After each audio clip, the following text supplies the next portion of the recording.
জানাতে কুড়িগ্রাম থেকে সরাসরি হয়েছেন সহকর্মী ওয়াহিদুজ্জামান তুহিন। প্রায় প্রতিদিনই কোনো না কোনো সীমান্ত দিয়ে বিএসএফ পুশিনের চেষ্টা করছে এবং তা প্রতিহত করছে বিজিবি ও স্থানীয়রা। এসব ঘটনায় স্থানীয়দের মধ্যে উৎকণ্ঠা বিরাজ করছে কিনা, কি বলছেন তারা? এছাড়া সীমান্তের নিরাপত্তা ব্যবস্থা জানাবেন। পাশাপাশি কুড়িগ্রামের রৌমারী সীমান্তে যে শূন্যরেখায় থাকা 9 জনেরও বর্তমান অবস্থা কি, সব মিলিয়ে বিস্তারিত জানতে চাই। জি সাথে আসলে সীমান্তের যে পরিস্থিতি আপনি যেটি জানাচ্ছিলেন যে আসলে কুড়িগ্রামের শুধু এই রৌমারীর এই সীমান্তটি নয়, কুড়িগ্রামের 274 কিলোমিটার সীমান্ত এলাকা রয়েছে জেলা জুড়ে, যেটি আসলে বেশ উদ্বেগেরই কারণ হয়ে দাঁড়িয়েছে বলে জানাচ্ছে সীমান্তের মানুষজন। তো আজকে এই মুহূর্ত থেকে প্রায় 24 ঘন্টা পার হওয়ার পরও এখন পর্যন্ত সীমান্তের শূন্যরেখার কাছে, কাঁটাতারের কাছে অবস্থান করা যে 9 নাগরিক রয়েছেন, সেখানে ছোট 2 শিশু রয়েছে এবং 2 জন মহিলা রয়েছে, বাকি 5 জন পুরুষ রয়েছে। তো এই অবস্থায় তাদের আসলে প্রতিকূল পরিবেশে তারা অবস্থান করতেছে, সেখানে তারা হচ্ছে খোলা আকাশের নিচে অবস্থান করতেছে। তো এই সীমান্তের যে অবৈধ পুশিনের যে চেষ্টাটা, যেটি তারা স্থানীয়রাও তারা প্রতিরোধ করে তুলতেছে এবং বিজিবি সেখানে বেশ কড়া প্রতিবাদ জানাচ্ছে এবং তাদের যে টহল সেটিও তারা বাড়িয়ে দিয়েছে যেন অবৈধভাবে কোনো পুশিনের চেষ্টা না করে।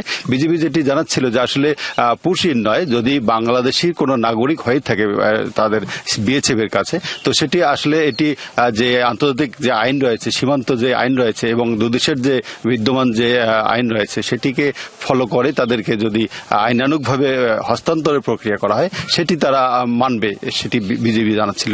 এছাড়া রাতের আধারে এভাবে ঠেলে দিয়ে মানবিক বিপর্যয়ের মুখে ঠেলে দেওয়া এটি কোনোভাবেই কাম্য নয় বলে বিজিবি জানাচ্ছিল।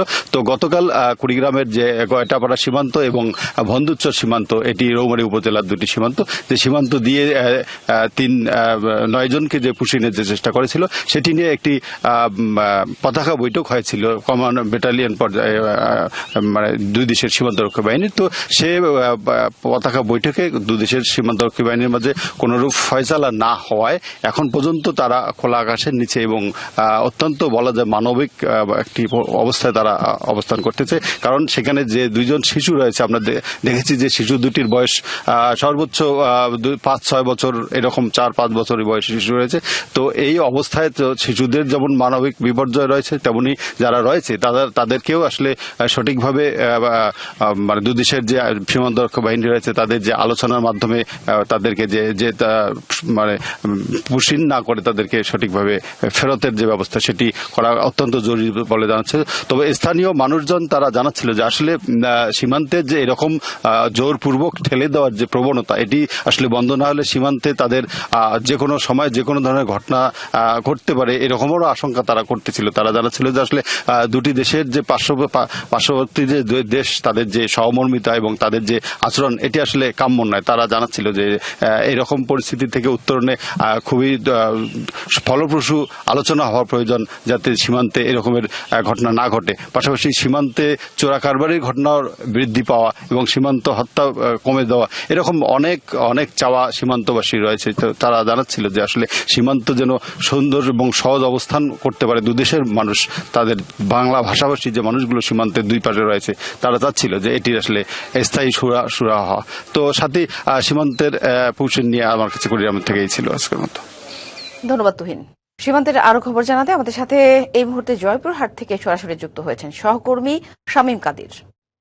শামীম, কিছুক্ষণ আগে আমরা কুড়িগ্রামের সীমান্তের খবর জানছিলাম, সেখানে এখনো কিন্তু বিএসএফ এর চেষ্টায় 9 জন এখনো শূন্য রেখায় কিন্তু তারা পুশিনের চেষ্টা করেছিল, কিন্তু শূন্য রেখা অবস্থান করছে। তো এরকম বিভিন্ন সীমান্তে পুশিনের অপচেষ্টা ব্যর্থ হচ্ছে প্রতিনিয়ত। এসব ঘটনার পর জয়পুরহাটের সীমান্তের বিজিবির নজরদারি এবং সেখানকার পরিস্থিতি সব মিলে বিস্তারিত জানাবেন। পুশিন বা অনুপ্রবেশের ঘটনা থামছে না জয়পুরহাটের সীমান্ত এলাকাগুলোতে।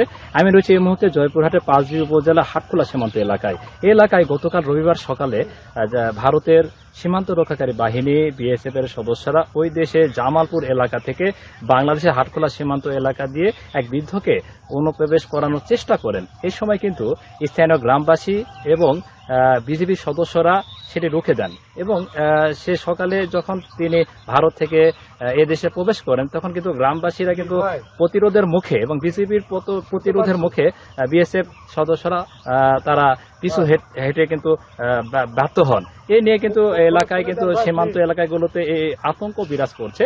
আর আপনাকে একটু বিষয় জানিয়ে রাখি, গতকাল রবিবার সকালে ঘটনার পর থেকে কিন্তু রাত 9টার দিকে সীমান্ত এলাকাগুলোতে যে লাইট থাকে এই লাইটগুলো কিন্তু বন্ধ করে দেওয়া হয়। আর বন্ধ করে দেওয়ার পরে কিন্তু আমরা যেটি জানতে পেরেছি সকালে সংবাদকর্মীরা, সেটি কিন্তু তারা বিএসএফ এর সদস্যরা ওই দেশে নিয়ে যেতে কিন্তু বাধ্য হন। আর সব মিলিয়ে কিন্তু এলাকায় এক ধরনের আতঙ্ক বিরাজ করছে বা উৎকণ্ঠা বিরাজ করছে। আর সীমান্ত এলাকাগুলোতে আমি ঘুরে দেখেছি যে এই এলাকায় বিজেপির পক্ষ থেকে বারবার মাইকিং করা হচ্ছে এবং মাইকিং এ বলা হচ্ছে যে সীমান্ত এলাকাগুলোতে অচেনা মানুষ দেখলে স্থানীয় প্রশাসন বা বিজেপি সদস্যদের অবগত করা হচ্ছে। সেটি কিন্তু এখানকার গ্রামবাসীরা কিন্তু গতকাল করেছেন। এই গ্রামবাসীরা প্রতিরোধ করছেন এবং আপনাকে একটি বিষয় জানিয়ে রাখি, ভারতের পশ্চিমবঙ্গের বিধানসভা নির্বাচনের পর থেকেই এই এলাকাগুলোতে একবার তার কাটা দেওয়ার চেষ্টা করছিলেন বিএসএফ এর সদস্যরা, আর একবার পুশিং করানোর চেষ্টা করছেন। মানে সব মিলিয়ে সীমান্ত এলাকাগুলোতে ভারতীয় সীমান্ত রক্ষাকারী বাহিনী বিএসএফ এর সদস্যরা এক ধরনের উত্তেজনা তৈরি করছেন। আর সেই উত্তেজনা তৈরিতে কিন্তু বাংলাদেশের যে বিজেপির সদস্যরা রয়েছেন তারা কিন্তু সতর্ক অবস্থানে রয়েছেন, কিন্তু তারা যে কোনো পরিস্থিতি মোকাবেলায় তারা কিন্তু সতর্ক রয়েছেন। আর আপনাকে আরেকটু বিষয় জানিয়ে রাখি, জয়পুরহাটে 41 কিলোমিটার যে সীমান্ত এলাকা রয়েছে তার মধ্যে কিন্তু 19 কিলোমিটার তারকাটাবিহীন রয়েছে। আর তারকাটাবিহীন এলাকাগুলোতে মূলত ভারতের বিএসএফ এর সদস্যরা সেই এলাকাগুলোতে টার্গেট করেন এবং কয়েক দফায় কিন্তু তারা চেষ্টা করছিলেন ভারতীয় নাগরিককে এদেশে পাঠানোর জন্য। সেটি কিন্তু বাধা দেন বাংলাদেশের সীমান্ত রক্ষাকারী বিএসএফ এর বিজিবির সদস্যরা। এই ছিল জয়পুরহাটের সীমান্ত এলাকা থেকে সাথী।